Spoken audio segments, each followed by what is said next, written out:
Sa kabila ng marami nga pong naglalabasang magulong balita, political at public servants nagkakagulo, magkapatid na Amy Marcos, Bongbong Marcos, inilaglag ni Senator Amy ang kapatid at iba pang mga issue ay hindi pumapayag ang maraming netizens na matakpan ang mga balitang ito tungkol sa iba pang mga corrupt officials gaya na lamang ni Arjo Atay di nila huwag kalimutan ang kasong corruption at ang laban dito sa mga kongresista. Isa na nga rito ay ang pamosong aktor na si Arjo Atayde ng District 1 ng Quezon City na nakita naman at mayroong mga pruwebang sila ay nagkaroon ng hindi lamang pakikipagkita sa mga diskaya noon pa.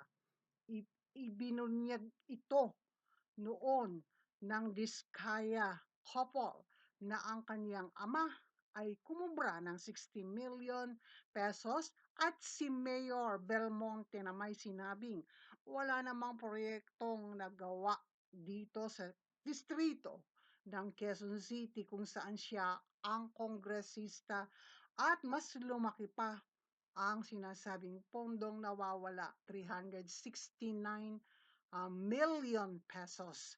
At hindi lamang yon, bumulaga at nasurpresa ang lahat, mahigit 30 taon pala ay mayroong kaso ang kanyang ama. At huwag kalimutan din, dahil sa kasong corruption, ang walang humpay na travel abroad 2 times nilang mag-asawa at mga mamahaling regalo, mga bag, at hindi lamang mga bag, kung hindi ang kanilang mga ika nga ay luxurious lifestyle na mag-asawa.